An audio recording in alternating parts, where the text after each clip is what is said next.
시어머니에게 콩팥을 떼어준 지 이틀째, 마취도 채 안 풀린 병실에서 믿을 수 없는 일이 벌어졌습니다. 사인해. 한 글자야 금방이지. 남편이 구겨진 이혼 합의서를 아내의 배 위에 툭 던졌습니다. 그 옆에는 가슴이 깊게 파인 붉은 원피스를 입은 여자가 서 있었죠. 그 여자의 손가락에는 아내의 돌아가신 친정어머니 유품인 다이아몬드 반지가 번쩍이고 있었습니다. 콩팥 하나 없는 여자가 혼자서 뭘 할 수 있겠어. 깔끔하게 도장 찍고 나가. 남편은 코웃음을 치며 말했습니다. 바들바들 떨며 매달릴 줄 알았던 아내는 갑자기 병실이 떠나가라 미친 듯이 웃기 시작했습니다. 그리고 망설임 없이 이혼 서류에 도장을 찍어 남편의 가슴팍에 내던졌습니다. 이렇게 쉽게 끝날 줄 몰랐거든. 고마워, 진심으로. 남편은 몰랐습니다. 아내가 왜 웃었는지, 그 이혼 서류가 자신의 무덤이 될 줄은 꿈에도 몰랐죠. 수술대에서 콩팥을 떼어준 며느리에게 남편은 왜 상간녀를 데리고 왔을까요? 아내는 대체 무엇을 준비해 두었길래 그토록 통쾌하게 웃었을까요? 그리고 이 여자의 반격은 상상을 초월하는 방식으로 시작됩니다. 사연 시작하기 전에 구독과 좋아요 눌러주시고 지금 어디에서 듣고 계신지 댓글을 남겨주시면 그곳에 행운과 건강이 가득하길 바라겠습니다. 오늘의 사연 시작합니다. 소독약 냄새가 진하게 배어있는 4층 1인실 병실이었습니다. 오후 2시 창밖으로 흐린 하늘이 낮게 내려앉아 있었죠. 이지연은 수술용 침대 위에 반쯤 몸을 일으킨 채 가만히 눈을 감고 있었습니다. 왼쪽 옆구리를 감싸고 있는 두꺼운 복대 사이로 핏빛 소독약이 살짝 번져나와 있었고 링거줄이 연결된 왼손은 힘없이 이불 위에 놓여 있었습니다. 콩팥 적출 수술을 마친 지 겨우 이틀째, 마취 기운이 채 가시지 않은 창백한 얼굴 위로 식은 땀이 송글송글 맺혀 있었죠. 쿵! 병실 문이 거칠게 열렸습니다. 이지연이 천천히 눈을 떴습니다. 강민수가 가슴이 깊게 파인 붉은 원피스를 입은 여자의 허리를 감싸 안은 채 당당하게 걸어 들어오고 있었습니다. 최유라였습니다. 최유라는 소독약 냄새가 역겹다는 듯 한 손으로 코를 막으며 병실 안을 둘러보았고 그 손가락 위로 다이아몬드 반지 하나가 날카롭게 빛을 뿌리고 있었습니다. 이지연의 눈동자가 그 반지 위에 딱 멈췄습니다. 돌아가신 친정어머니의 유품이었습니다. 이지연의 입술이 파르르 떨렸지만 이를 악물듯 입을 다물었습니다. 강민수가 침대 옆까지 성큼성큼 다가오더니 구겨진 서류 봉투를 꺼내 이지연의 배 위에 툭 던졌습니다. 사인해. 한 글자야 금방이지. 이지연이 서류를 내려다보았습니다. 이혼 합의서라는 글자가 선명하게 찍혀 있었죠. 뭐 멍하니 쳐다봐. 이, 혼, 암, 의, 서. 펜도 가져왔으니까 빨리빨리 해. 강민수가 볼펜 하나를 서류 위에 굴리듯 놓으며 코웃음을 쳤습니다. 수술한 지 이틀밖에 안 됐어. 마취도 안 풀렸는데 이게 뭐야? 그래서 손은 멀쩡하잖아. 도장 찍는데 콩팥이 필요한 거야? 아, 그건 우리 엄마한테 줬지. 고맙다. 그건 인정해 줄게. 강민수가 비죽 웃으며 침대 난간을 톡톡 두드렸습니다. 최유라가 킥킥 웃음을 터뜨리며 강민수의 팔짱을 꼈습니다. 오빠, 여기 소독약 냄새 진짜 토 나오겠다. 빨리 끝내고 나가자. 응? 알았어. 금방이야. 여기 오래 있을 것도 없어. 강민수가 최유라의 머리카락을 귀 뒤로 쓸어 넘겨주며 대답했습니다. 강민수가 다시 이지연을 내려다보며 입을 열었습니다. 아, 그리고 너 수술실 들어가고 나서 지갑 좀 빌렸다. 인감도장이랑 신분증. 보호자라고 하니까 간호사가 바로 주더라고. 내 지갑을 뒤졌다고? 내가 수술 받는 동안에? 뒤지긴 뭘 뒤져. 정당하게 받은 거지. 재산 포기 각서도 이미 다 처리해놨으니까. 네가 여기 누워서 끙끙대는 동안 나는 꽤 바빴어. 강민수가 손가락으로 관자놀이를 톡톡 치며 어깨를 으쓱했습니다. 최유라가 병실 창가 쪽으로 걸어가며 손가락의 반지를 일부러 햇빛에 비춰보았습니다. 오빠, 이 반지 볼 때마다 기분 좋아. 진짜 내 손가락에 딱이야. 마음에 들어? 원래 여기 누워있는 사람 엄마 거였는데 이제 내 거야. 죽은 사람한테는 반지가 필요 없으니까. 어머, 오빠 진짜 나빠. 근데 그래서 좋아. 최유라가 이지연을 향해 손가락을 살랑살랑 흔들어 보이며 희죽 웃었습니다. 이지연의 턱 근육이 단단하게 굳었습니다. 복대 아래 수술 자국이 욱신거렸지만 이지연은 이를 꽉 깨물며 고통을 삼켰습니다. 강민수가 팔짱을 끼고 침대 난간에 기대며 말했습니다. 솔직히 말할게. 콩팥 하나 없는 여자가 혼자서 뭘 할 수 있겠어. 깔끔하게 도장 찍고 나가. 위자료? 꿈에서나 받아. 위자료 같은 거 바란 적 없어. 이지연의 목소리가 낮게 깔렸습니다. 강민수가 고개를 갸웃거렸습니다. 바들바들 떨며 매달리거나 울면서 소리를 지를 줄 알았죠. 뭐야, 약 기운에 취했나? 슬프지도 않아? 슬프냐고? 이지연의 창백한 입술 사이로 가느다란 웃음이 흘러나왔습니다. 푸. 그 웃음이 점점 커졌습니다. 하하하하. 병실이 떠나갈 만큼 거침없는 웃음소리가 울려 퍼졌습니다. 링거줄이 흔들리고 심박수 모니터의 숫자가 요동쳤죠. 강민수의 표정이 딱 굳었습니다. 최유라도 웃음을 멈추고 한 발짝 뒤로 물러섰습니다. 야, 너 지금 뭐가 웃겨? 정신줄 놓은 거야? 아니, 미안. 그냥 너무 기뻐서 그래. 이지연이 손등으로 눈물을 훔치며 웃음을 가라앉혔습니다. 기쁘다고? 이혼당하는 게 기뻐? 이해하지. 완벽하게 이해해. 그래서 기쁜 거야. 이지연이 서류 위에 펜을 집어들었습니다. 이렇게 쉽게 끝날 줄 몰랐거든. 고마워, 진심으로. 이지연은 망설임 없이 이혼 합의서 서명란 위에 또박또박 이름을 적고 품에서 도장을 꺼내 힘차게 찍었습니다. 퍽! 서류를 접어 강민수의 가슴팍으로 세게 내던졌습니다. 됐지? 축하해. 강민수가 바닥에 떨어진 서류를 허둥지둥 주워들며 이지연의 얼굴을 쳐다보았습니다.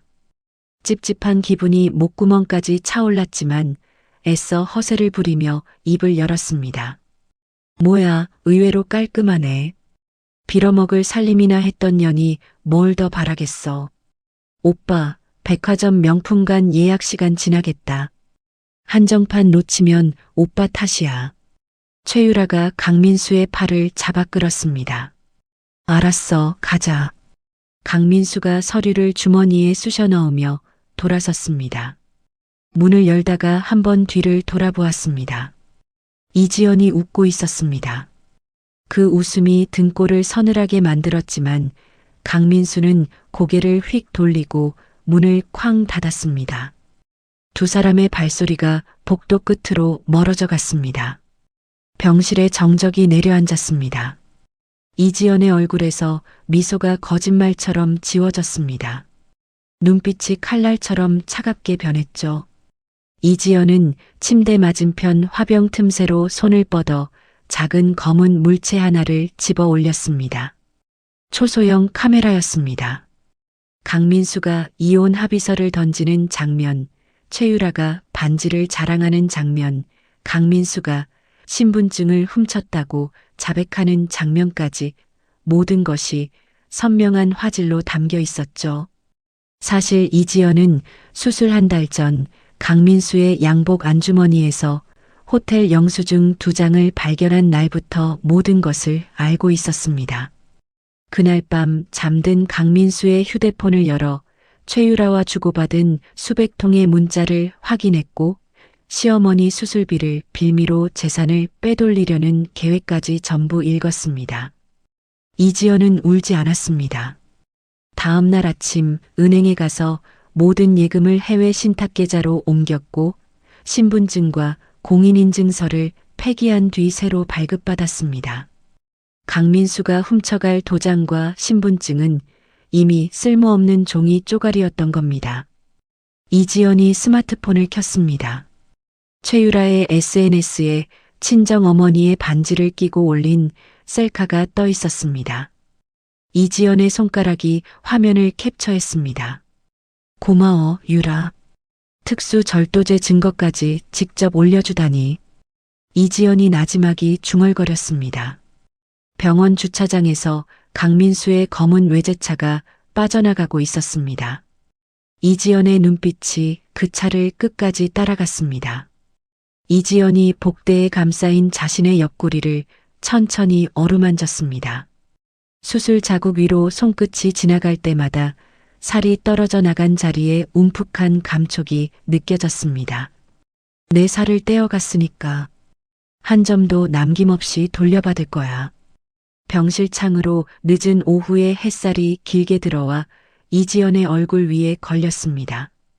이혼 서류에 도장을 찍은 지 일주일이 지났습니다. 이지연은 아직 아물지 않은 수술 부위를 복대로 단단히 동여맨 채 퇴원 수속을 마쳤습니다. 택시를 잡아탄 이지연이 향한 곳은 한때 자신의 집이었던 시댁이었죠.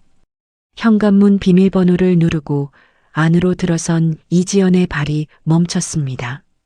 안방 침대 위에서 최유라가 이지연의 명품 가방과 보석함을 자신의 캐리어에 쓸어 담고 있었고 강민수는 옆에 드러누워 휴대폰을 만지작거리고 있었습니다.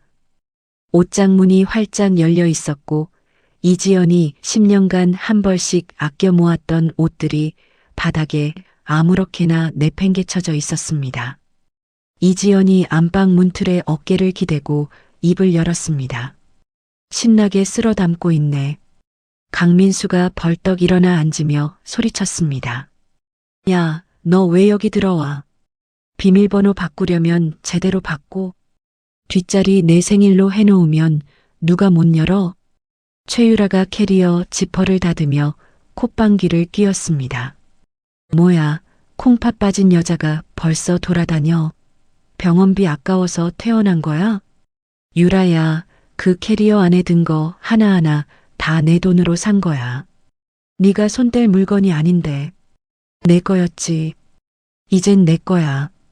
이 집 안에 있는 건 다 오빠 거고 오빠 거는 다 내 거니까.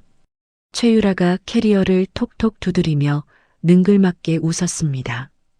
이지연은 최유라를 더 이상 거들떠보지 않고 강민수를 똑바로 쳐다보았습니다.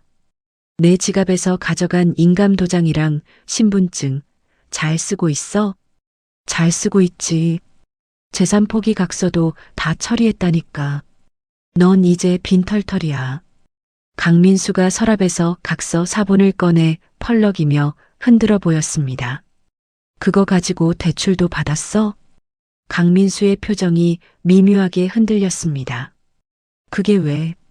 이지연이 품에서 서류 2장을 꺼내 강민수의 얼굴 앞에 들이밀었습니다. 명도소송 통지서와 접근금지 가처분 신청서였습니다. 그 신분증 내가 수술 전에 폐기한 거야. 도장도 마찬가지고 네가 가져간 건 아무 쓸모없는 쓰레기야. 강민수의 입이 반쯤 벌어졌습니다. 뭐?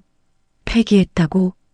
그 가짜 신분증으로 대출 신청까지 했으면 사기 미수로 금융사 블랙리스트에 올라갔을 텐데. 은행 앱 한번 열어봐.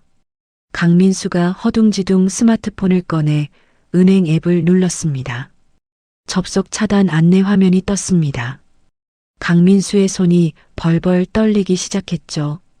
이게 말이 돼? 네가 신고한 거야? 내가 뭘 신고해. 네가 가짜 서류로 대출을 받으려고 했으니까 은행에서 알아서 막은 거지. 강민수의 얼굴이 벌겋게 달아올랐습니다. 이를 악물고 침대에서 벌떡 일어나 이지연의 멱살을 잡으려 달려들었습니다. 인연이 감히. 이지연은 한 발짝도 물러서지 않았습니다. 품에서 호신용 스프레이를 꺼내 강민수의 얼굴을 향해 정확하게 분사했습니다. 으악! 강민수가 두 손으로 눈을 감싸 쥐고 바닥에 주저앉았습니다. 오빠 괜찮아? 이 미친년이 진짜. 최유라가 비명을 지르며 달려갔습니다. 이지연은 미리 싸두었던 짐가방을 거실에서 집어들고 현관으로 걸어갔습니다. 문을 열고 나서기 전에 한번 뒤를 돌아보았습니다. 명도소송 통지서랑 접근금지 가처분 신청서는 식탁 위에 올려놨어. 눈 씻고 천천히 읽어봐. 강민수의 욕설이 등 뒤로 쏟아졌지만 이지연은 현관문을 닫고 대문을 나섰습니다. 시댁에서 두 블록 떨어진 카페 안에 한 남자가 앉아 있었습니다. 이지연이 맞은편 자리에 앉자 남자가 두툼한 봉투 두 개를 테이블 위로 밀었습니다. 심부름센터 직원이었죠. 요청하신 자료 전부 들어 있습니다. 미래 장소 사진, 차량 블랙박스 복구 영상, 호텔 출입 기록까지 다 담았습니다. 이지연이 봉투를 열어 사진 몇 장을 훑어보았습니다. 추가로 확인된 게 있는데요. 최유라라는 여자, 과거에 불법 업소에서 일한 기록이 있습니다. 신분 세탁 정황까지 나왔고요. 더 있어요? 네. 강민수가 회사 공금을 빼돌려서 최유라 오피스텔 보증금을 대신 낸 정황도 잡혔습니다. 이지연이 서류를 한 장씩 넘기며 고개를 끄덕였습니다. 손끝 하나 떨리지 않았죠. 강민수 회사 임원 골프 모임이 다음 주 목요일이에요. 최유라는 같은 날 필라테스 센터에서 VIP 수업이 있고요. 같은 날이네. 딱 좋다. 이지연이 나지막이 중얼거리며 잠금 봉투를 건넸습니다. 그날 밤 이지연은 보안이 철저한 고급 레지던스 단기 임대룸에 짐을 풀었습니다. 진통제 두 알을 삼키고 거실 바닥에 앉았습니다. 수십 장의 증거 사진과 녹취록, 금융거래 내역서를 바닥에 넓게 펼쳐놓았습니다. 형광펜으로 날짜와 금액의 밑줄을 긋고 노트에 공격 순서를 하나하나 적어 내려갔습니다.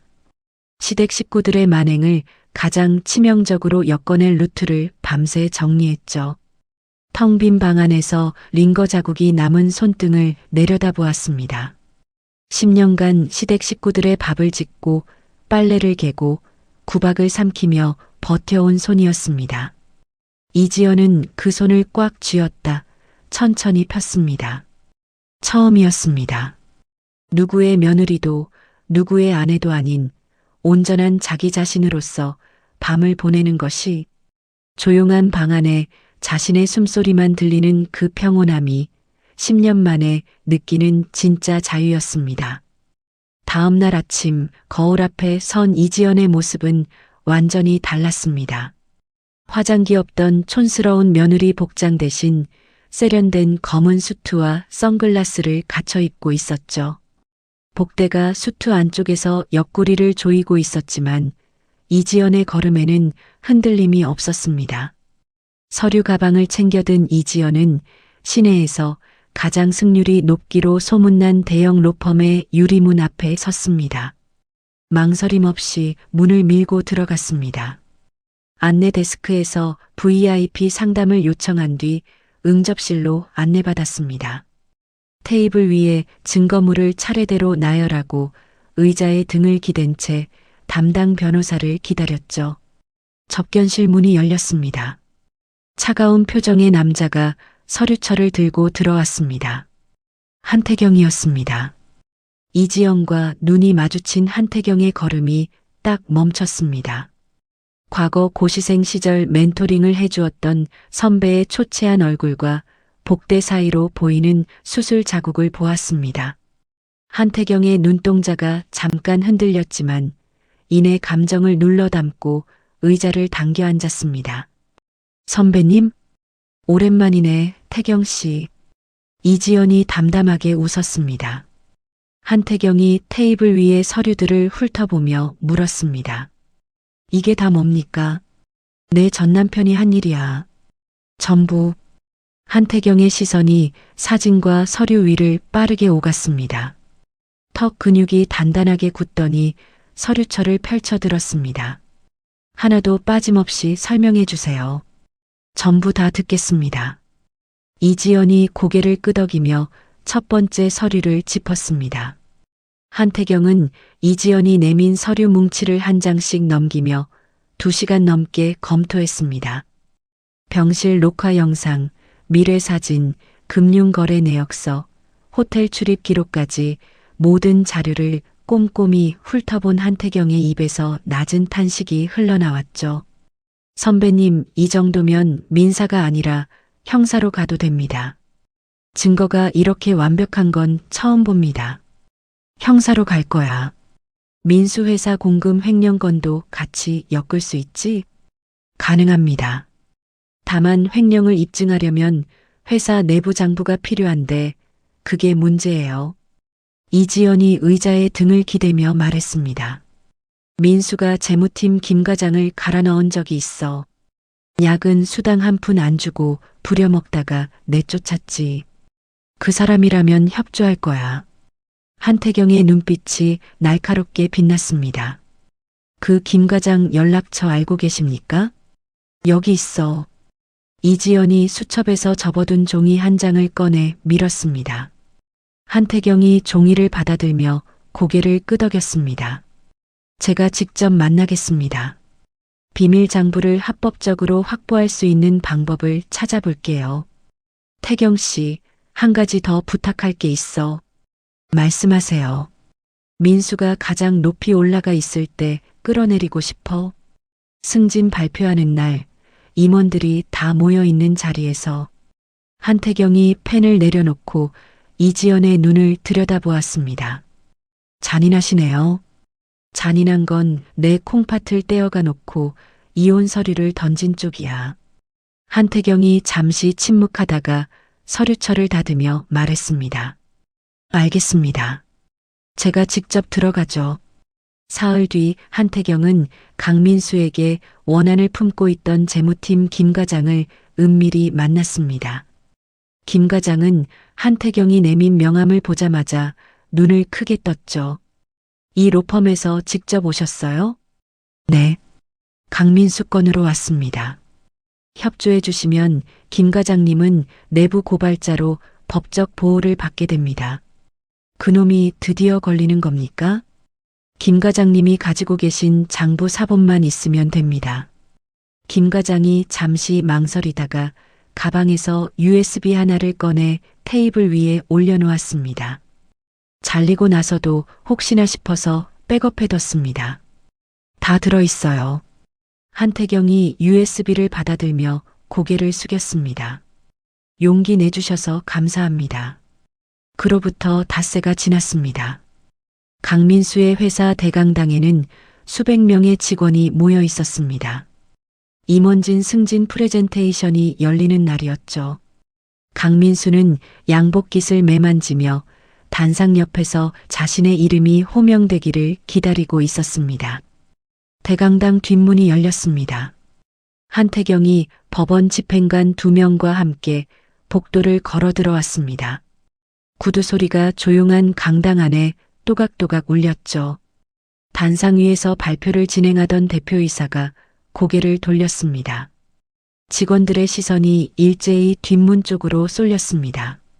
한태경이 강민수의 앞에 멈춰서며 서류를 내밀었습니다.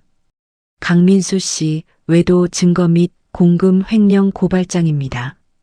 법원에서 나온 집행관과 함께 왔습니다. 강민수의 얼굴이 시뻘겋게 달아올랐습니다. 뭐, 지금 여기서 이러는 거야? 사람들 다 보는 데서? 보는 눈이 많을수록 좋죠. 증거인멸이 어려우니까요. 한태경이 서류를 강민수의 가슴팍에 밀어넣으며 대표이사를 향해 말했습니다. 대표님, 강민수 부장이 회사 공금 3억 2천만 원을 개인 계좌로 빼돌린 내부 장부 원본이 여기 있습니다. 내부 고발자의 실명 증언도 확보되어 있습니다. 강당안이 웅성거리기 시작했습니다. 강민수가 한태경의 손목을 잡으며 이를 갈았습니다. 이 자식이 지금 뭐 하는 짓이야? 손 치우세요. 공무집행 방해까지 추가됩니다. 법원 집행관이 강민수의 팔을 잡아 뒤로 돌렸습니다.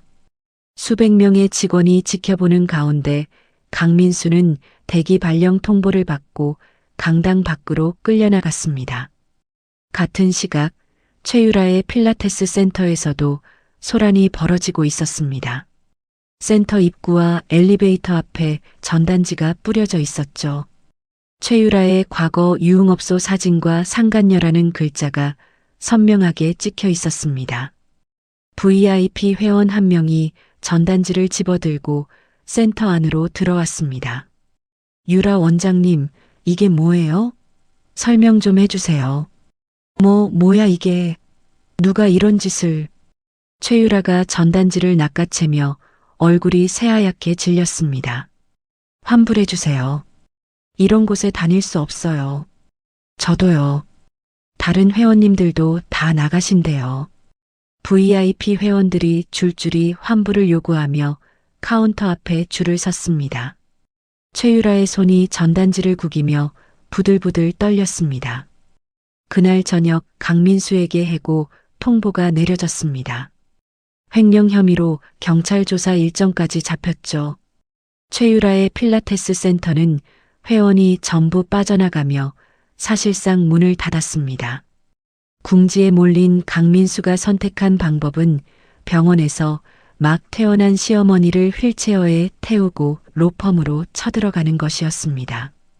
이지연, 이 패륜녀야, 나와. 강민수가 로펌 로비에서 고함을 질렀습니다. 시어머니가 휠체어에서 바닥으로 굴러떨어지며 거품을 물고 눈을 뒤집었습니다. 아이고, 며느리가 시어머니를 죽이려고 해. 사람 살려. 시어머니가 바닥을 뒹굴며 처절하게 울부짖었습니다. 로펌 직원들이 놀라 달려왔습니다. 한태경이 로비로 내려오며 조용한 목소리로 말했습니다. 다 찍히고 있습니다. CCTV 6대 전부 다각도로요. 강민수의 동작이 딱 멈췄습니다. 한태경이 대기시켜둔 의료진을 불렀습니다.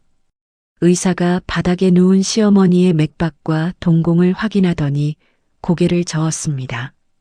의식 명료합니다. 경련 증상 없고 활력 징후 정상입니다. 시어머니의 뒹구는 동작이 순간 멈췄습니다.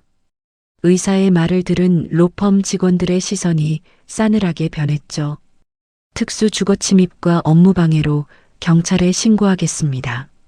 한태경이 휴대폰을 들어 올렸습니다. 30분 뒤 경찰이 도착해 강민수와 시어머니를 연행했습니다. 휠체어를 밀고 당당하게 들어왔던 강민수는 고개를 숙인 채 경찰차에 올라탔습니다. 그 시각 최유라는 다른 곳에 있었습니다. 민수가 파산 위기에 처하고 시어머니의 의료비 청구서가 자신에게 날아오기 시작하자 최유라는 자신의 명의로 빼돌린 현금과 명품을 캐리어에 쓸어 담고 부둣가로 향했습니다. 밀항선 브로커와 접선하기 위해서였죠. 부둣가 컨테이너 사이 어두운 골목에서 최유라가 두리번거리며 브로커를 기다리고 있었습니다. 여기 맞아? 사람이 왜 안 와? 최유라가 초조하게 휴대폰을 확인하는 순간 컨테이너 뒤편에서 검은 옷을 입은 사내 4명이 나타났습니다. 한태경이 고용한 사설 경호팀이었습니다. 동시에 부둣가 입구에서 해경 경비정의 경적이 울렸죠. 최유라 씨, 도주는 여기까지입니다. 경호팀장이 앞을 가로막으며 말했습니다. 최유라가 캐리어를 버리고 반대편으로 뛰려 했지만 이미 사방이 막혀 있었습니다. 미랑 자금으로 브로커에게 건넨 돈은 사기였고 여권과 계좌는 전부 가압류된 상태였습니다. 최유라가 차가운 부둣가 바닥에 주저앉아 강민수에게 전화를 걸었습니다. 오빠, 나 잡혔어. 살려줘, 제발. 닥쳐. 내가 지금 네 걱정할 처지야? 다 내 때문이잖아. 뚜뚜뚜. 강민수가 욕설을 퍼붓고 전화를 끊어버렸습니다.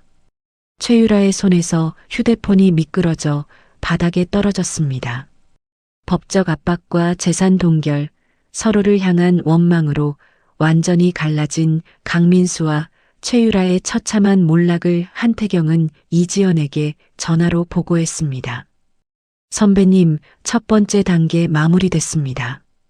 이지연이 레지던스 창밖을 바라보며 대답했습니다. 수고했어, 태경 씨. 위자료랑 재산 분할 합의서 준비해줘.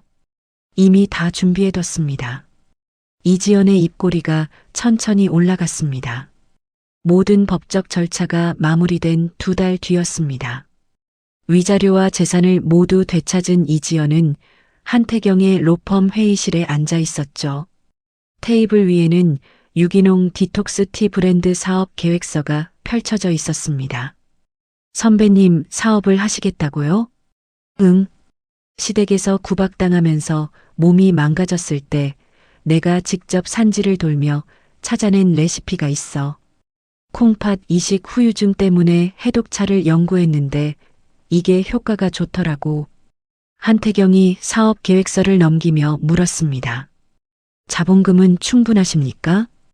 위자료랑 해외 신탁 계좌에 넣어둔 돈이면 초기 자금은 돼. 부족한 건 공장 임대비 정도야. 공장 임대비는 제가 대겠습니다. 태경 씨, 이건 내 사업이야. 빚지고 싶지 않아. 빚이 아닙니다. 투자예요. 수익 나면 갚으시면 됩니다.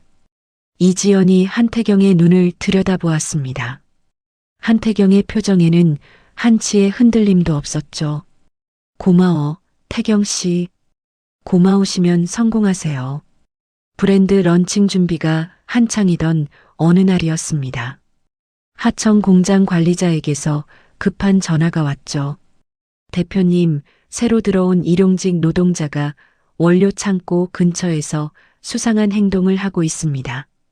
어떤 행동이요? 원료 포대를 열고 뭔가를 집어넣으려는 걸 카메라에 잡혔습니다. 이지연의 눈이 가늘어졌습니다. 그 사람 얼굴 확인됐어요? 네. 모자를 눌러 쓰고 있었는데 카메라 각도를 바꿔서 잡았습니다. 한태경이 공장 감시 카메라 영상을 확인한 뒤 이지연에게 화면을 보여주었습니다. 모자챙 아래로 드러난 얼굴은 강민수였습니다. 이 인간이 여기까지 쫓아왔네. 현장에서 바로 경찰에 넘기겠습니다. 한태경이 전화기를 들었습니다. 강민수는 원료에 오물을 투입하려다 공장 경비원에게 제압당해 경찰에 연행되었습니다. 이 사건 이후 이지연은 공장 보안을 2배로 강화하고 밤낮 없이 발품을 팔며 유통망 확보에 매달렸습니다. 백화점 바이어를 만나고 거절당하고 다시 찾아가고 또 거절당했습니다. 수술 자국이 욱신거릴 때마다 진통제를 삼키며 버텼죠. 23번째 미팅이었습니다. 전국에서 가장 유동인구가 많은 랜드마크 백화점 1층 메인홀 담당자를 만난 자리였죠. 대표님, 솔직히 신생 브랜드의 1층 메인홀을 내드리기는 어렵습니다. 일주일만 주세요. 팝업 스토어로 일주일이면 됩니다. 매출이 안 나오면 제가 알아서 빠질게요. 일주일이요? 네. 일주일 안에 결과를 보여드리겠습니다. 담당자가 잠시 생각하다가 고개를 끄덕였습니다. 좋습니다. 대신 기준 매출 못 채우시면 바로 철수입니다. 감사합니다. 이지연이 자리에서 일어나 허리를 깊이 숙였습니다. 팝업 스토어 오픈 당일 아침이었습니다. 이지연이 진열대를 마지막으로 점검하고 있을 때 매장 입구에 선글라스를 쓴 여자 한 명이 나타났습니다. 최근 드라마에서 인기를 끌고 있는 유명 여배우 서아영이었죠.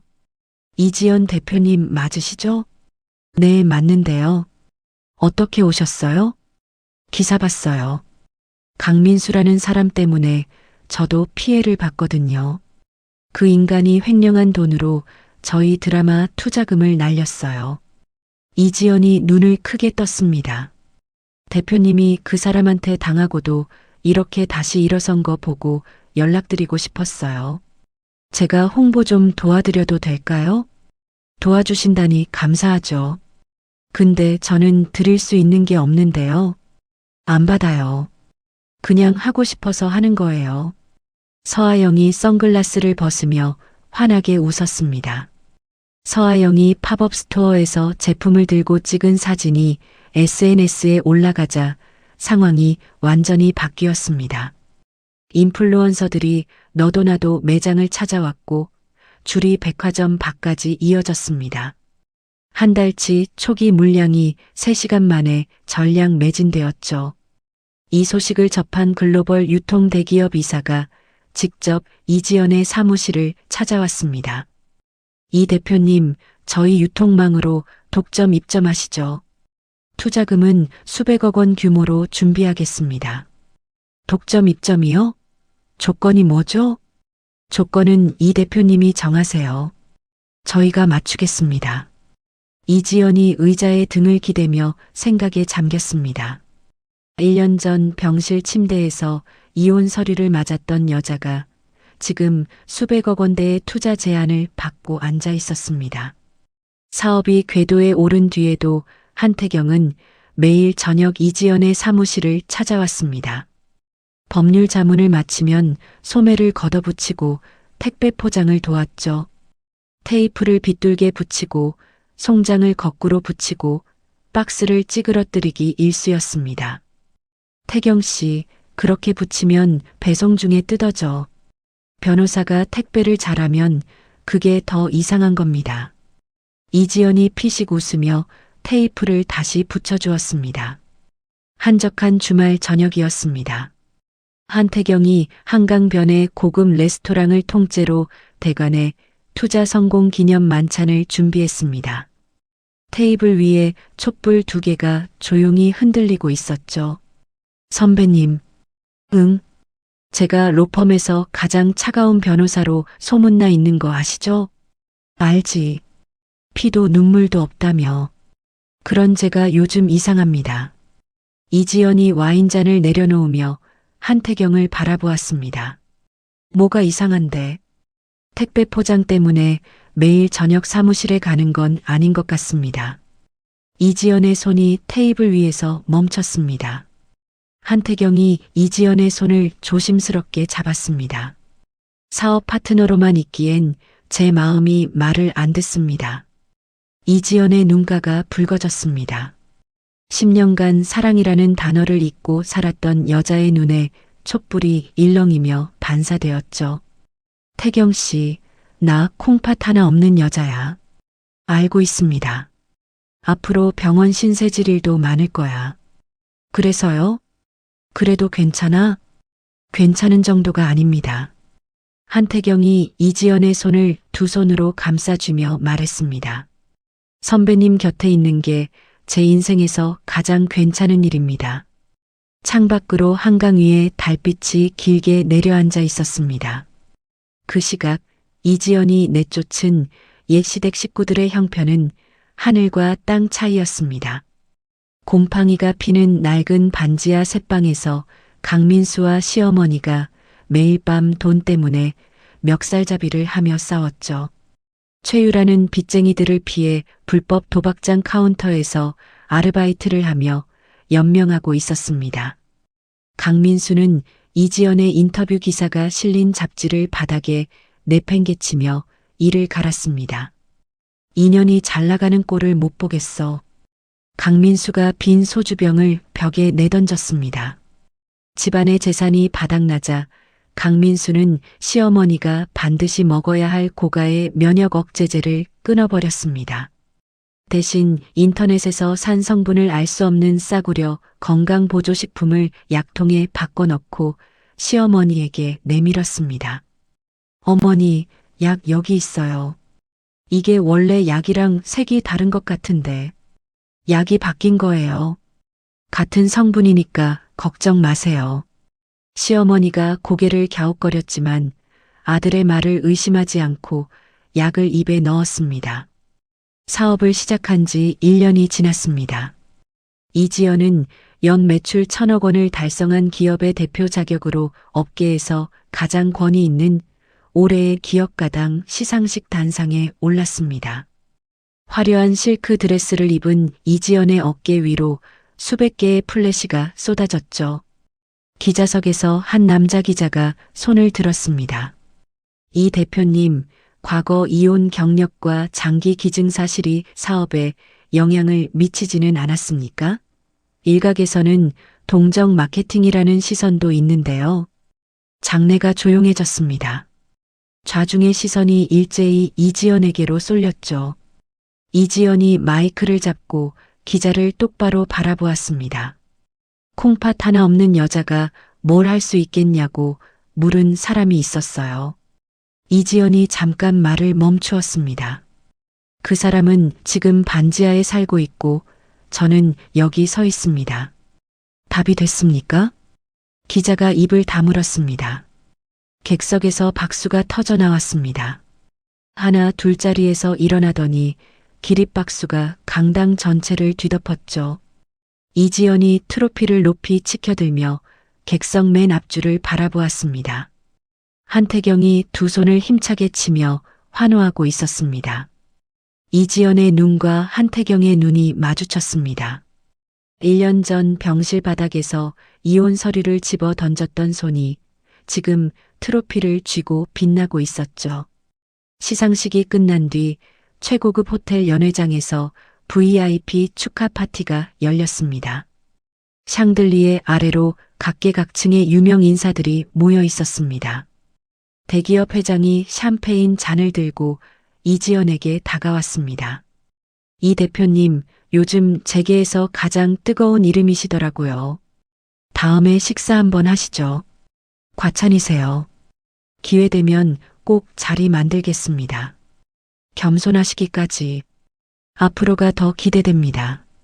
이지연이 미소로 답하며 다른 하객들과 인사를 나누었습니다. 1년 전만 해도 병실 침대에서 이혼 서류를 맞던 여자였습니다. 지금은 이 자리에 있는 누구도 그 사실을 믿지 못할 만큼 이지연의 눈빛이 달라져 있었죠. 파티장 단상에 오른 이지연이 마이크를 잡았습니다. 장내가 조용해졌죠. 오늘 한 가지 발표가 있습니다. 이지연이 객석을 천천히 둘러보며 말을 이었습니다. 저는 과거에 경제적으로 착취당하고 가정에서 폭력을 겪었습니다. 그때 손 내밀어주는 사람이 아무도 없었어요. 혼자서 병원 복도를 걸으면서 이대로 죽는 건가 싶었던 밤이 있었습니다. 장내가 숨을 죽였습니다. 같은 상황에 놓인 여성들이 저처럼 혼자 울지 않도록 자립지원재단을 설립합니다. 초기 기금은 제 개인 자산에서 50억 원을 출연하겠습니다. 박수가 다시 쏟아졌습니다. 눈시울을 붉히는 하객도 보였죠. 한태경이 객석에서 일어나 단상 앞으로 걸어왔습니다. 이지연의 손을 조심스럽게 잡고 객석을 향해 말했습니다. 이지연 대표의 성공을 진심으로 축하합니다. 그리고 이 자리에서 한 가지 약속드리겠습니다. 재단의 법률 자문을 무기한 무료로 맡겠습니다. 이지연이 한태경을 바라보았습니다. 한태경의 눈이 웃고 있었죠. 건배. 두 사람이 동시에 샴페인 잔을 높이 들었습니다. 연회장 전체가 잔을 들어 올리며 화답했습니다. 다음 날 아침 이지연의 회사 대회의실에서 글로벌 수출 계약 조인식이 열렸습니다. 유럽과 북미 시장 진출을 위한 수천만 달러 규모의 초대형 계약이었죠. 이 대표님, 저희가 여러 브랜드를 검토했지만 이만한 제품력은 처음입니다. 글로벌 시장에서 반드시 성공할 겁니다. 해외 유통사 대표가 계약서를 내밀며 말했습니다. 감사합니다. 좋은 파트너가 되겠습니다. 이지연이 펜을 들어 계약서에 서명했습니다. 회의실 안에서 박수가 터졌죠. 숨가쁜 일정을 마친 주말이었습니다. 한태경이 비밀리에 매입해둔 바다가 보이는 절벽이 별장으로 두 사람은 조용히 떠났습니다. 별장 테라스에 나란히 앉아 이지연이 직접 우려낸 차를 마시고 있었습니다. 따뜻한 햇살이 두 사람의 어깨 위로 내려앉았죠. 태경 씨, 나 오늘 아무 생각 안 하고 싶다. 그럼 아무 생각 마세요. 진짜 아무 생각 안 나. 이상하다. 시댁에 있을 때는 눈 뜨는 순간부터 잠들 때까지 머릿속이 빽빽했거든. 이상한 게 아니라 편한 겁니다. 선배님. 원래 사람은 편하면 아무 생각이 안 나는 거예요. 이지연이 찻잔을 두 손으로 감싸쥐며 바다를 바라보았습니다. 파도 소리만 느긋하게 테라스까지 올라왔습니다. 노을이 지는 해변을 두 사람이 나란히 걸었습니다. 한태경이 갑자기 걸음을 멈추더니 이지연의 앞에 무릎을 꿇었습니다. 이지연의 눈이 크게 떠졌습니다. 태경 씨, 뭐해? 한태경이 주머니에서 작은 상자를 꺼내 열었습니다.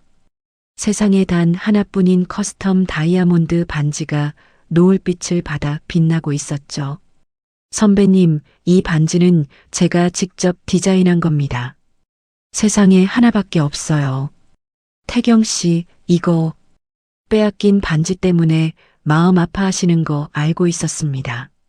그래서 그것보다 100배는 더 아름다운 걸로 준비했습니다. 이지연의 눈가에 물기가 번졌습니다. 그리고 하나 더 말씀드릴 게 있습니다. 뭔데? 로펌 지분을 전부 정리했습니다. 내일부터 선배님 회사의 법무총괄 이사로 출근하겠습니다. 뭐? 로펌을 그만뒀다고? 태경 씨, 그건 너무 큰 결정이야. 혼자 마음대로 하면 어떡해. 혼자 마음대로 한 거 맞습니다. 남은 평생을 선배님의 가장 든든한 방패로 살겠다고 결정한 겁니다. 한태경이 반지를 들어올리며 말했습니다. 이지연 대표님, 저와 결혼해 주시겠습니까? 이지연의 입술이 떨렸습니다. 눈에서 눈물이 한 줄기 흘러내렸지만 입꼬리는 올라가 있었습니다. 콩팥 하나 없는 여자인데. 그래서 제가 2개 가지고 있는 겁니다. 하나는 선배님 몫이에요. 이지연이 웃음을 터뜨렸습니다. 한태경의 손에서 반지를 받아 손가락에 끼었습니다. 노을빛 아래에서 반지가 눈부시게 빛났죠. 이지연이 한태경의 품에 안기며 고개를 묻었습니다. 고마워, 태경 씨. 진짜 고마워. 고맙긴요. 저야말로 감사합니다. 파도 소리가 두 사람을 감싸 안듯 밀려왔습니다.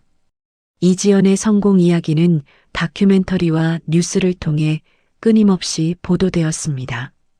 각종 경제 매거진의 표지를 장식하며 당당한 여성 CEO로 이름을 알렸죠. 회사는 매달 매출 기록을 경신하며 강남 한복판의 대형 빌딩으로 사옥을 옮겼습니다. 직원들에게 파격적인 복지를 제공하며 존경받는 리더로 자리를 잡아갔습니다. 평온한 날들이 이어졌습니다. 누구도 이 행복에 금이 갈 거라고는 생각하지 못했습니다. 평온한 일상이 이어지던 어느 날 아침 8시였습니다. 이지연이 출근 준비를 하며 거실 TV를 켰죠. 뉴스 사회면에 모자이크 처리된 앙상한 얼굴 하나가 화면 가득 떠올랐습니다. 콩팥 이식 환자가 길거리에서 쓰러져 의식불명 상태로 발견되었습니다. 환자는 극심한 장기 부전 증세를 보이고 있으며 이지연의 손이 리모컨 위에서 멈췄습니다. 모자이크 너머로 보이는 마른 체형과 휠체어의 윤곽이 눈에 익었습니다. 옛 시어머니였죠.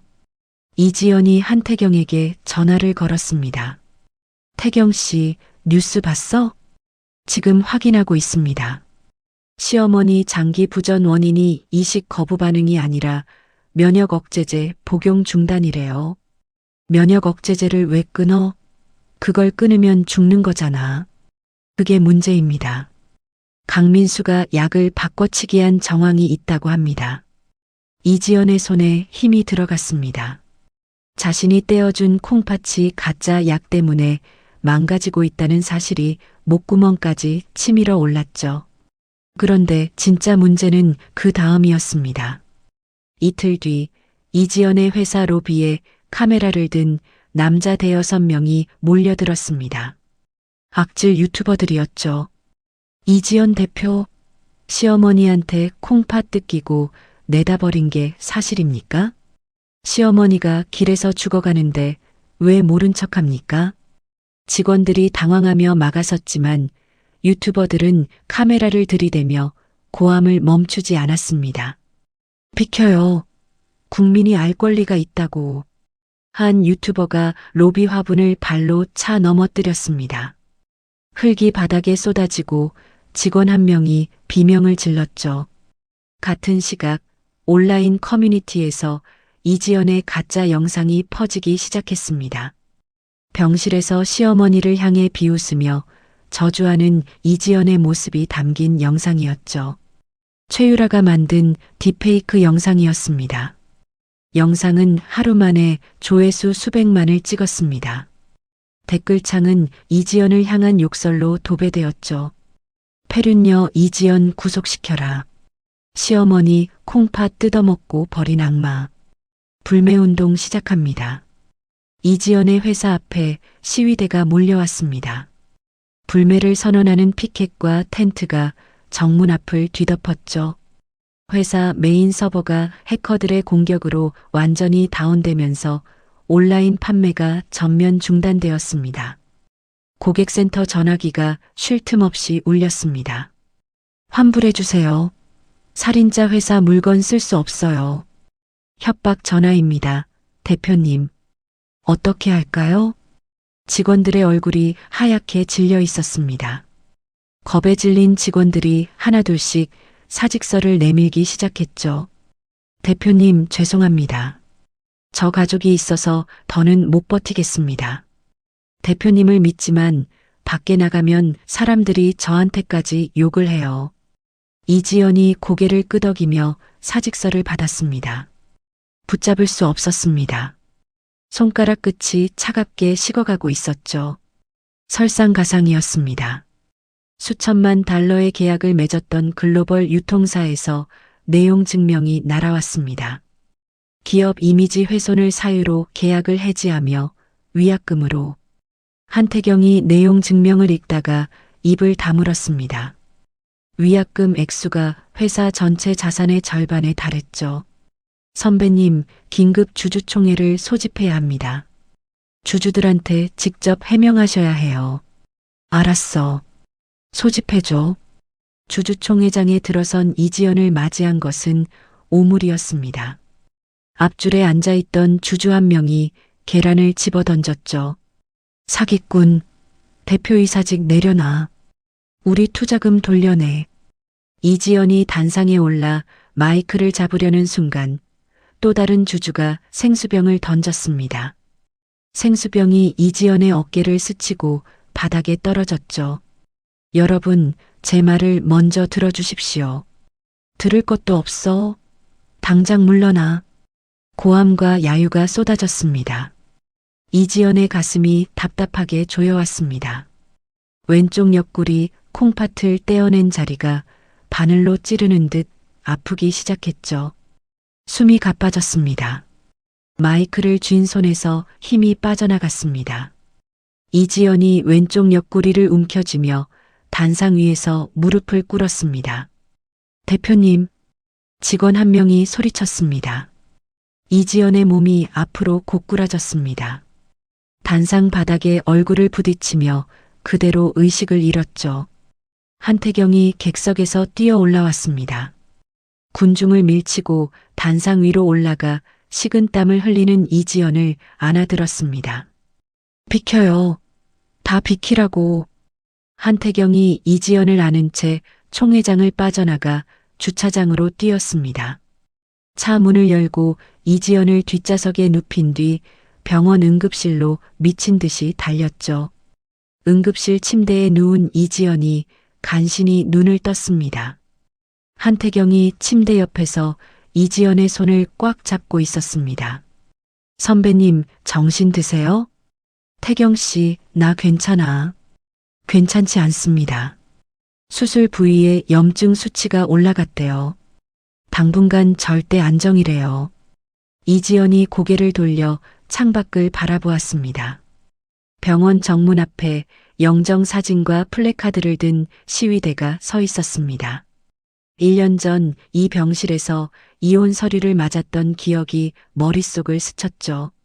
또 여기야. 이지연이 나지막이 중얼거렸습니다. 또 이 병실이야. 병실 TV에서 뉴스가 흘러나오고 있었습니다. 화면 속에서 강민수가 휠체어를 탄 시어머니를 끌어안고 카메라 앞에서 눈물을 흘리고 있었죠. 저희 어머니는 며느리에게 콩팥까지 내주셨는데 그 며느리가 저희 가족을 내팽개쳤습니다. 최유라가 옆에서 손수건으로 눈을 찍으며 말했습니다. 저는 그저 이 가족이 불쌍해서 곁에 있는 것뿐이에요. 이지연의 손이 이불을 움켜쥐었습니다. 손톱이 손바닥에 파고들었죠. 한태경이 TV를 끄며 말했습니다. 선배님, 저 인간들 제가 반드시 끝장내겠습니다. 이지연이 링거줄이 꽂힌 손으로 한태경의 팔을 잡았습니다. 아니, 내가 직접 할 거야. 선배님 지금 몸이. 태경 씨, 병실에서 당한 건 2번이면 충분해. 이지연의 눈에서 눈물이 마르고 그 자리에 차가운 빛이 들어찼습니다. 3번째는 없어. 이지연이 응급실 병상에서 깨어난 다음 날 아침이었습니다. 한태경이 커피 한 잔과 두툼한 서류 봉투를 들고 병실 문을 열었죠. 선배님, 밤새 잡았습니다. 뭘 잡았어? 강민수와 최유라가 악질 유튜버들한테 여론 조작 대금으로 암호화폐를 보낸 거래 내역이요. 다크웹 추적망까지 동원해서 확보했습니다. 한태경이 서류를 침대 위에 펼쳤습니다. 송금 날짜, 금액, 수신자 지갑 주소가 빼곡하게 적혀 있었죠. 이것만으로도 충분한데 하나 더 있습니다. 더 있어?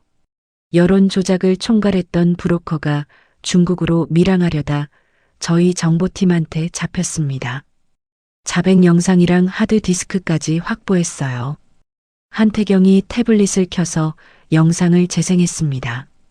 브로커가 카메라 앞에서 강민수에게 돈을 받고 유튜버들을 동원한 과정을 낱낱이 털어놓고 있었죠. 이지연이 영상을 끝까지 본 뒤 고개를 끄덕였습니다. 태경 씨, 고마워. 이제 내 차례야. 어떻게 하실 겁니까? 정면으로 갈 거야. 생방송으로. 한태경의 눈이 커졌습니다. 생방송이요? 지금 몸 상태로요? 병실에 숨어서 해명문이나 올리면 사람들이 믿겠어? 내 얼굴을 보여줘야 해. 내 입으로 직접 말해야 해. 이지연이 링거 바늘을 거칠게 뽑아냈습니다. 바늘이 빠진 자리에서 피가 한 방울 맺혔죠. 지금 나한테 가장 공격적으로 보도하는 프로그램이 뭐야? 시사 고발 프로그램 진실의 칼날입니다. 시청률이 제일 높아요. 거기 메인 PD한테 연락해줘. 단독 생방송 출연하겠다고. 한태경이 잠시 이지연의 얼굴을 들여다보았습니다. 링거를 뽑은 손등에 피가 번지고 있었지만 이지연의 눈빛은 흔들림이 없었죠. 알겠습니다. 제가 직접 연락하죠. 이틀 뒤 이지연은 방송국 스튜디오에 들어섰습니다. 수트 안쪽에 복대를 동여맨 채 분장실 거울 앞에 앉았죠. 분장사가 파운데이션을 바르려 하자 이지연이 손을 저었습니다. 그대로 놔두세요. 있는 그대로 나갈 거예요. 분장사가 머뭇거리다가 붓을 내려놓았습니다. 생방송 빨간 불이 켜졌습니다. 메인 MC가 카메라를 향해 입을 열었죠. 오늘 특별 출연으로 최근 가장 큰 논란의 중심에 선 이지연 대표를 모셨습니다. MC가 이지연을 향해 고개를 돌렸습니다. 이 대표님, 시어머니에게 콩팥을 이식한 뒤 가족을 내팽개치고 재산만 챙겨 나왔다는 의혹이 있습니다. 사실입니까? 사실이 아닙니다. 하지만 시어머니가 길에서 쓰러진 건 사실이지 않습니까? 이혼 후 단 한 번도 시어머니를 찾아뵙지 않았다면서요. 그 질문에 답하기 전에 시어머니가 왜 쓰러졌는지부터 보여드리겠습니다. MC가 미간을 찌푸렸습니다. 보여주신다니요? 이지연이 품에서 USB를 꺼내 스태프에게 건넸습니다. 미리 거래를 마친 담당 PD가 조정실에서 신호를 보냈고 스튜디오 메인 스크린에 영상이 송출되기 시작했습니다. 첫 번째 영상이었습니다. 1년 전 병실에서 촬영된 화면이 화면 가득 떠올랐죠. 강민수가 수술 직후에 이지연에게 이혼 합의서를 던지는 장면, 최유라가 친정어머니의 반지를 흔들며 조롱하는 장면, 강민수가 신분증을 훔쳤다고 자백하는 장면까지 모든 것이 선명하게 재생되었습니다. MC의 표정이 굳어졌습니다. 스튜디오 안의 공기가 얼어붙었죠. 이게 이혼의 진실입니다. 제가 내팽개친 게 아니라 수술대에서 나오자마자 쫓겨난 겁니다. MC가 입을 열려는 순간 이지연이 손을 들어 막았습니다. 아직 안 끝났습니다. 다음 영상 재생해 주세요. 두 번째 영상이 나왔습니다. 강민수가 시어머니의 면역 억제제를 변기에 쏟아붓는 장면이었습니다. 빈 약통에 인터넷에서 산 정체불명의 알약을 하나씩 채워 넣는 손이 화면에 잡혔죠. 약 결제 내역이 영상 아래에 자막으로 떴습니다. MC가 손으로 입을 막았습니다. 시어머니가 쓰러진 건 제가 버려서가 아닙니다. 아들이 약을 바꿔치기해서 장기를 망가뜨린 겁니다. 제가 떼어준 콩팥을 친아들이 가짜 약으로 죽인 겁니다. 이지연의 목소리가 떨렸지만 눈빛은 카메라를 똑바로 응시하고 있었습니다. 마지막 영상 재생해 주세요. 세 번째 영상이었습니다. 딥페이크 조작 원본 소스 파일과 함께 강민수와 최유라가 브로커에게 암호화폐를 입금한 거래 내역이 화면에 떴습니다. 이어서 브로커의 자백 영상이 재생되었죠. 강민수 씨가 직접 연락해 왔습니다. 이지연을 폐륜녀로 만들어 달라고요. 유튜버 20명한테 각각 2천만 원씩 뿌렸습니다. 브로커의 목소리가 스튜디오에 울려 퍼졌습니다. MC가 말을 더듬었죠. 이게 사실입니까? 증거는 이미 검찰에 제출했습니다. 제가 여기 나온 건 해명하려는 게 아닙니다. 이지연이 카메라를 정면으로 바라보며 말했습니다. 저를 마녀로 만든 사람들의 진짜 얼굴을 보여드리려고 나온 겁니다. 생방송 시청자 게시판이 폭발했습니다. 이지연을 향하던 분노가 순식간에 강민수와 최유라를 향해 뒤집혔죠. 강민수 이 인간 사형시켜라. 친엄마 약을 바꿔치기? 이건 살인 아니야? 이지연 대표님 죄송합니다. 포털 사이트 실시간 검색어 1위가 강민수 엄벌로 바뀌었습니다. 2위는 사이버 레카 구속이었죠.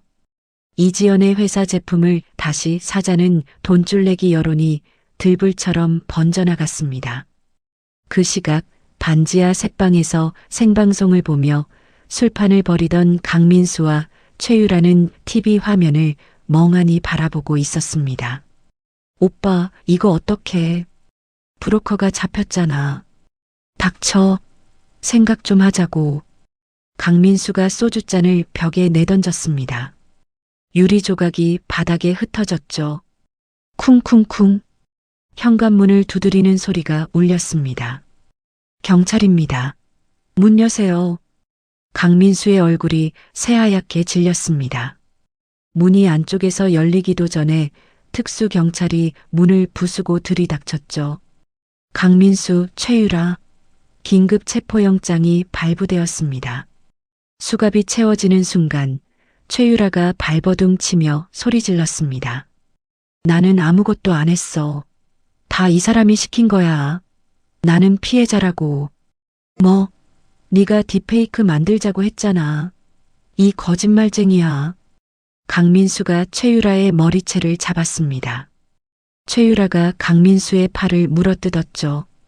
두 사람은 수갑이 채워진 채로 바닥을 뒹굴며 서로를 핥히고 물어뜯었습니다.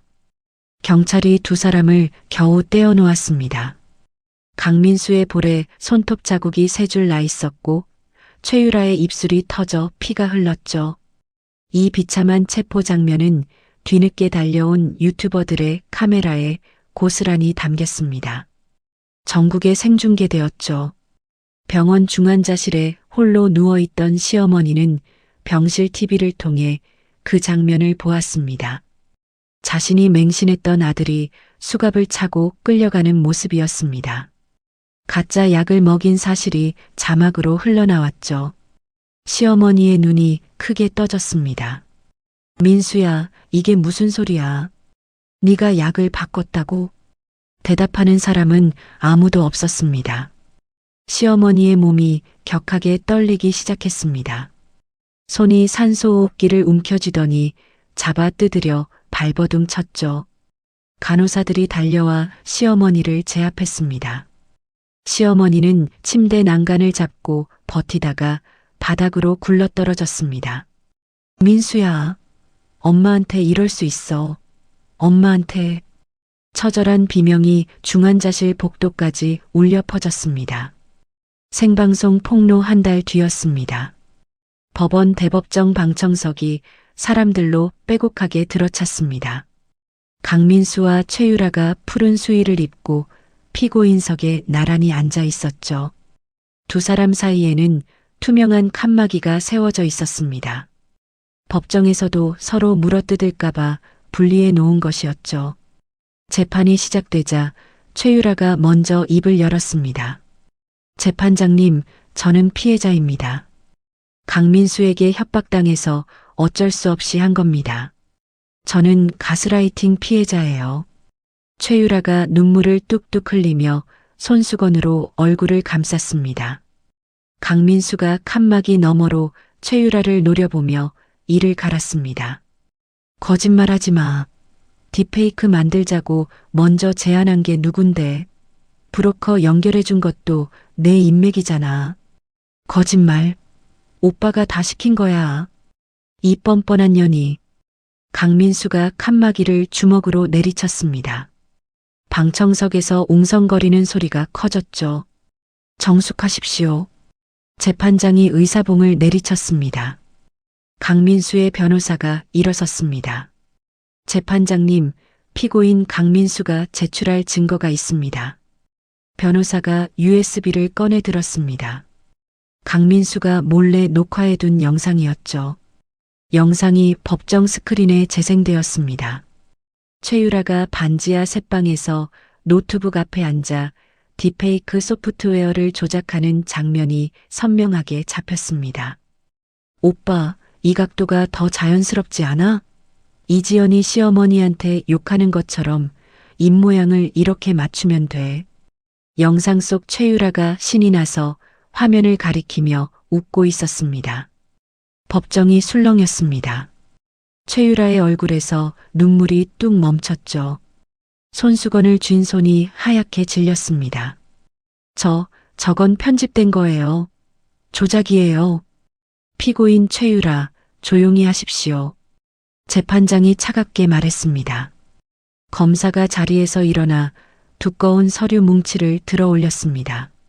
재판장님, 피고인 강민수에 대해 존속상해, 사기, 공금 횡령, 무고, 명예훼손, 여론조작 교사 혐의를 병합하여 징역 15년을 구형합니다. 강민수의 어깨가 축 처졌습니다.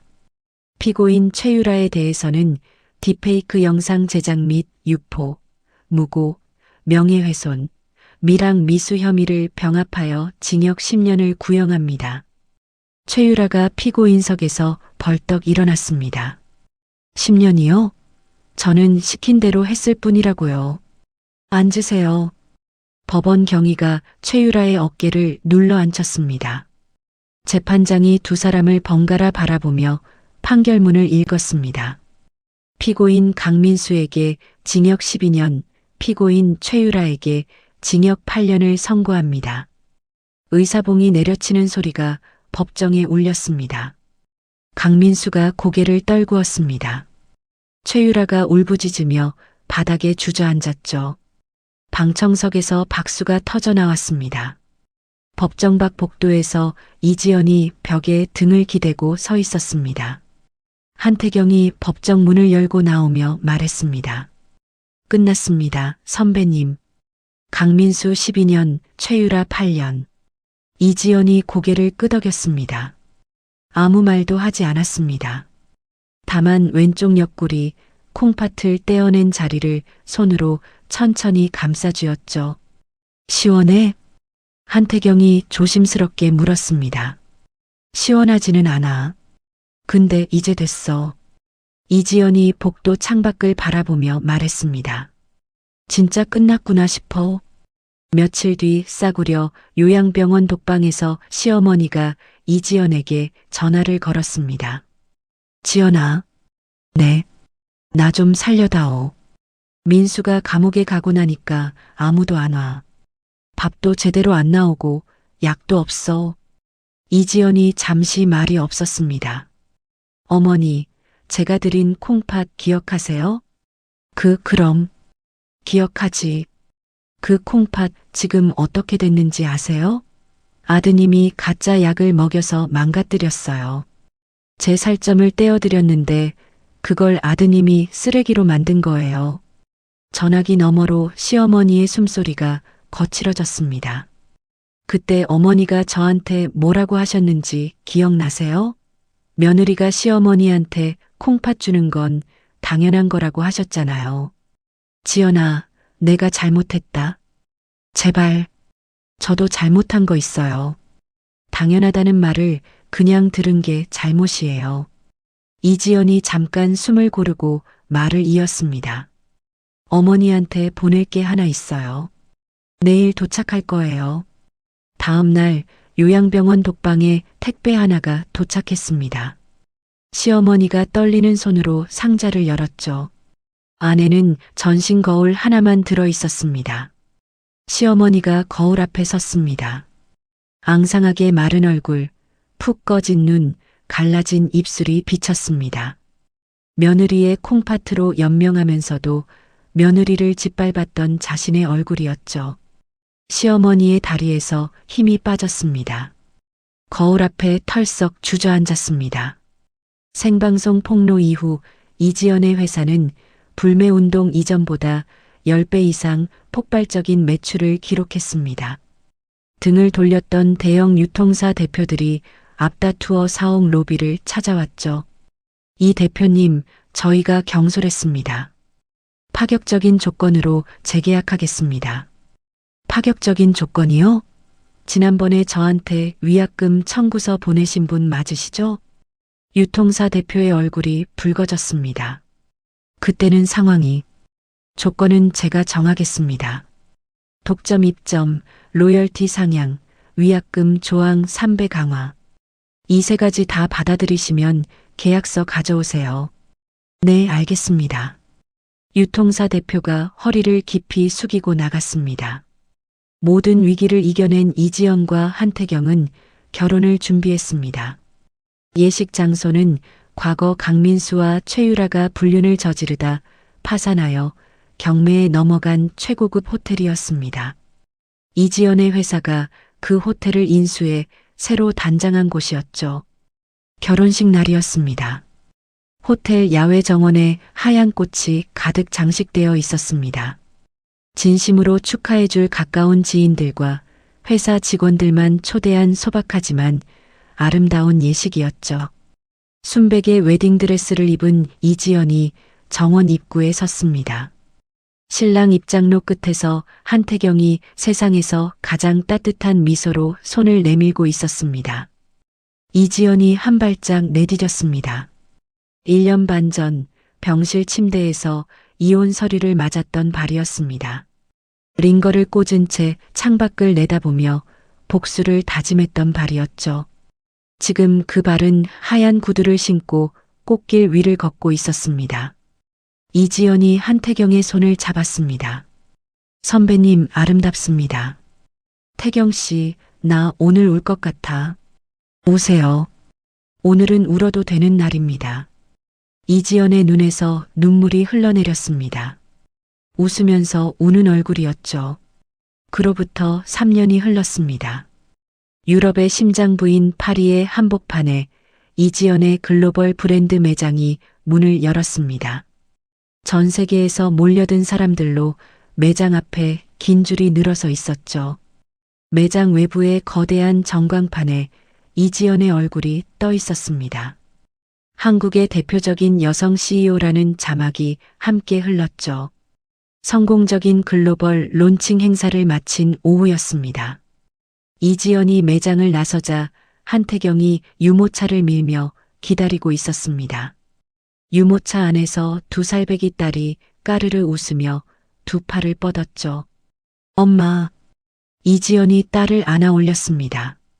한태경이 이지연의 어깨를 감싸며 말했습니다. 오늘 파리 날씨 좋다. 강변 산책할까? 좋지. 세 가족이 세느강 변을 걸었습니다. 따뜻한 햇살이 세 사람의 어깨 위로 내려앉았습니다. 딸이 이지연의 품에서 한태경의 얼굴을 만지며 웃었죠. 아빠. 왜 우리 딸. 아빠 코 커. 한태경이 웃음을 터뜨렸습니다. 이지연도 따라 웃었죠. 병실에서 이혼 서류를 맞던 그날의 기억은 이미 빛바랜 흑백 사진처럼 멀어져 있었습니다. 이지연이 걸음을 멈추고 세느강 위로 번지는 햇살을 바라보았습니다. 왼쪽 옆구리의 수술 자국이 수트 안쪽에서 희미하게 느껴졌습니다. 콩팥 하나 없는 여자라고 비웃던 목소리는 이제 아무 힘도 없었죠. 한태경이 이지연의 손을 잡았습니다. 무슨 생각해? 아무 생각 안 해. 또? 응. 또. 이지연이 한태경을 바라보며 웃었습니다. 세상에서 가장 편안하고 가장 통쾌한 미소였습니다. 여기까지가 오늘의 사연이었습니다. 콩팥 하나를 떼어주고도 병실에서 이혼 서류를 맞았던 이지연은 끝내 자신의 힘으로 일어섰습니다. 누군가는 복수라고 말할 수도 있겠지만 이지연이 한 것은 자기 자신을 되찾는 일이었습니다. 남의 아내로, 남의 며느리로 10년을 살며 잊고 있었던 자기 자신의 이름을 다시 불러준 것이요. 이 사연에서 우리가 배울 수 있는 것은 단 하나입니다. 어떤 상황에서도 나 자신을 포기하지 않으면 반드시 다시 일어설 수 있다는 것입니다. 아무리 깊은 바닥이라도 두 발로 딛고 서면 그곳이 새로운 시작이 됩니다. 나이가 들수록 참는 것이 미덕이라고들 합니다. 하지만 참아야 할 것과 참지 말아야 할 것은 분명히 다릅니다. 내 존엄을 짓밟는 것까지 참을 필요는 없습니다. 오늘 이 사연을 들으시는 여러분 모두 자기 자신을 가장 소중하게 여기는 하루가 되셨으면 좋겠습니다. 오늘 사연이 마음에 드셨다면 구독과 좋아요 한번 꼭 눌러주세요. 여러분의 구독 한 번이 더 좋은 사연을 만드는 큰 힘이 됩니다. 그리고 오늘 사연에서 가장 마음에 남은 장면이 있으시면 댓글로 남겨주세요. 여러분의 댓글 하나하나 소중히 읽고 있습니다. 항상 건강하시고 오늘도 행복한 하루 보내세요. 감사합니다.